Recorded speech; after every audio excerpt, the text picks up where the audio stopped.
So I want to jump right in about with your history, and it's very telling that there's a drum set right behind you. I read that your undergrad degree is in fine art, and you were a drummer in college. Yeah, Sort of like a drummer for hire, maybe not a consistent band. yeah. Um, and so I'm just curious what a drummer and a fine art major is doing at the helm of one of the world's most important technology companies. Well, it's interesting. I think a lot of it has to do with what I found interesting as I was growing up, both in studying art, and I was, truth be told, I was a graphic artist and a typographer, so I was studying type. And what happened was I had a company, Xerox, who was very very early in computers and in digital printing and in digital typography. Did a portfolio review in one of the classes I was in and asked if I'd come in and interview with them. This is 81. It's a long time ago. This is Is this before or after the Steve Jobs Xerox Park, that whole thing? this is just around the same time, a little before it. So that Okay. happened in the mid 80s. 81 was a little earlier than that. And so I went down to interview with them, and they put me on this thing called an Alto computer, which was a full WYSIWYG workstation, 512 K removable, had a 10 megabyte removable hard drive, 512 K of RAM on this thing, attached to the ARPANET, laser printer 300 feet from your office. I mean, it was full automation and a lot of really brilliant guys doing some pretty interesting things. And I fell in love. I just fell in love with doing that. Now, all the while I was doing that, I found, I was a jazz musician growing up and found that to be an incredibly creative outlet for me.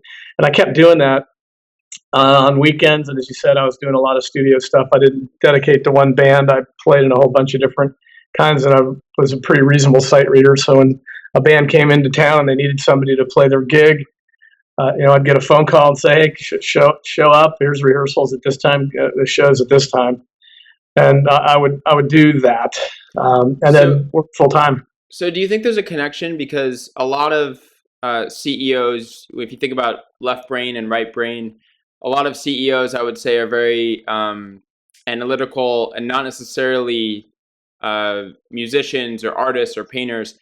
But do you think there is a connection between effective leadership and the fine arts?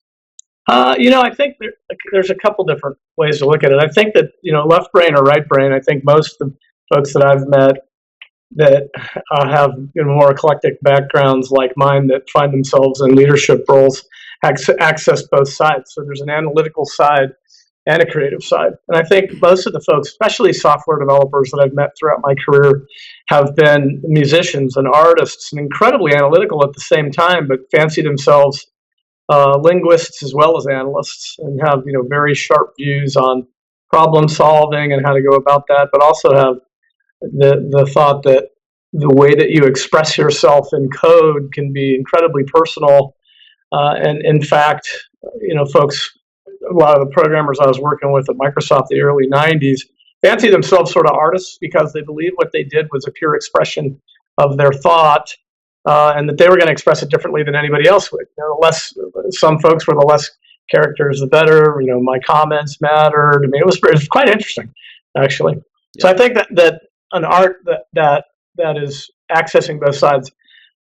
In music, and this is interesting, when you're a drummer, and I used to play in 22-piece big bands and a lot of jazz bands, and you're reading charts and whatnot, and if your job in life is to support all the rest of the musicians in the band, making sure that you're laying down a beat, that you're reading 4 bars ahead, and you're setting them up for breaks and vamps and all kinds of things, and that you know exactly where you are and you can lead them down the path while they're soloing on top of you and working ensemble work on top of you. So you're really sitting in the back of the band where most drummers sit. At least that's where we ought to be.